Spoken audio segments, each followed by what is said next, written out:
So in this video, we're going to do a couple of bookwork practice problems for section 7.1 to illustrate a couple of the concepts we talked about in the notes. We're going to start with page 437, number 8. And it has some directions above number 8 on the book. It says exercise 7 and 8 refer to a small population, and they give the population here. And the population is 2, 6, 8, 10, 10, and 12. And they say the population mean is mu equals 8, and the range is 10. So part A says list all 15 possible simple random samples of size n equals 2 from the population and then find the value of the range for each sample. So what you're going to do is find all the possible samples you can get for size 2 from 15. So systematically start with the first one and go down the line and pair them up. So on my list I have 2, 6, 2, 8, 2, 10, 2, 10, 2, 12. That's just for all ones including 2. Just go on the list. Next one, 6, 8, 6, 10, 6, 10, 6, 12. Maybe asking yourself why I didn't do 6, 2. I already have 2, 6. That's the same. Next, 8, 10, 8, 10, 8, 12.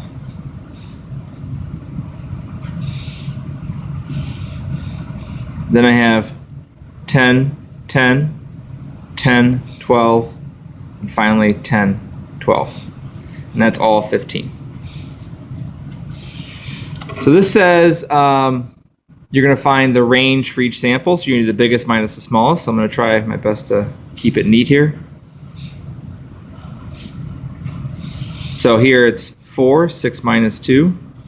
8 minus 2 is 6. 8, 8, 10. 8 minus 6 is 2. 4, 4, 6.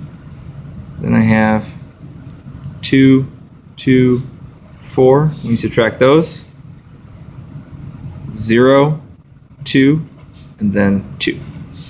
So you're going to take all of these numbers for part B. You're going to make a graph of the sampling distribution of the sample range and describe what you see. Well, my lowest number is 0, and my biggest number is 10. So I'm going to draw a number line, just a dot plot real quick, from 0 to 10. So 0, 2, 4, 6, 8, 10. I'm going to extend this line. All right, so how many have a range of 0? Only 1. There are 1, 2, 3, 4, 5 that have a range of 2. And there's 4 with a range of 4. 2 with a range of 6. 2 with a range of 8. And 1 with the range of 10. So this is a sampling distribution of the sample ranges. And this is going to illustrate the difference between an unbiased and a biased estimator. The population range is 10. Okay.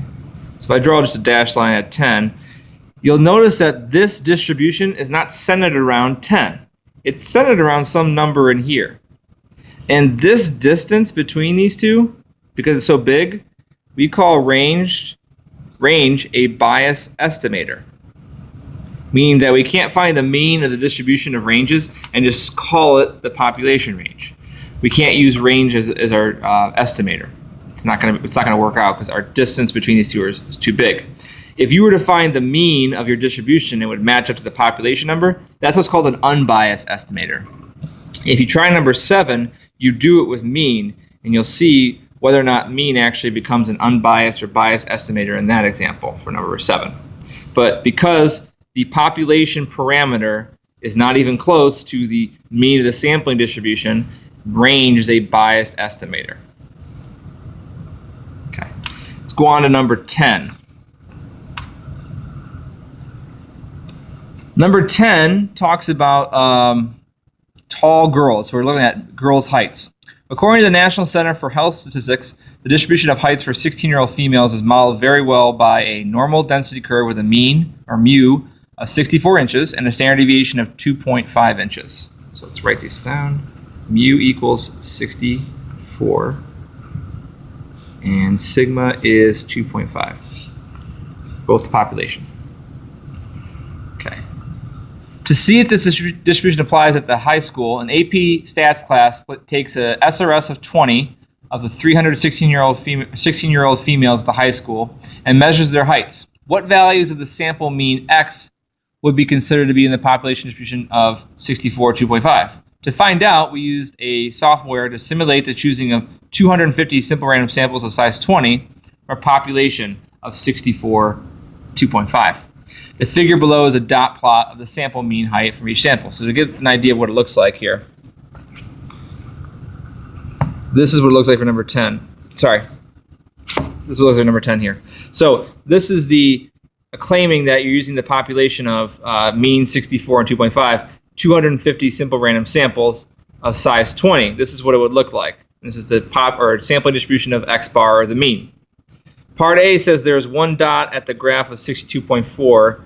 Explain what this value represents. If there's one dot somewhere, that means there's one simple random sample of size 20 that had a mean of 60.4. So out of 250 simple random samples, only one of them had a mean that low at 60.4. So all these samples, there's only one with that low of mean.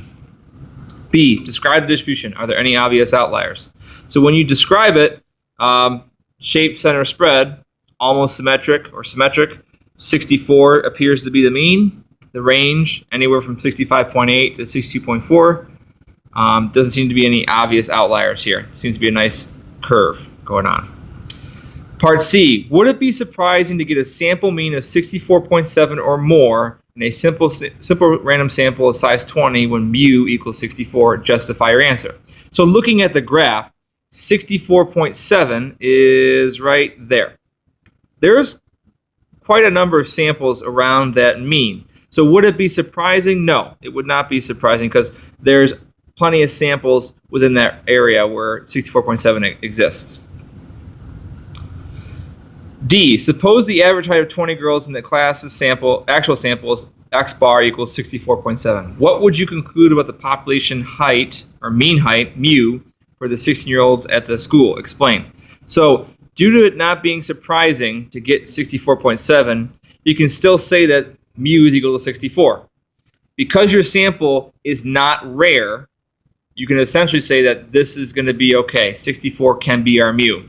If you were to get a sample mean of about 66, that's way too far outside the sample to assume that 64 is your population mean. And that's how you judge it. How close is the sample to the rest of the samples in a sampling distribution? Is it far out here where it's by itself, or is it in the big clump here where it's more likely for it to happen? So the probability of it happening, if it's really low, that means your underlying assumption is probably wrong. If your probability is likely high that it's going to happen, somewhere in the middle of this distribution, that means your underlying claim is likely true.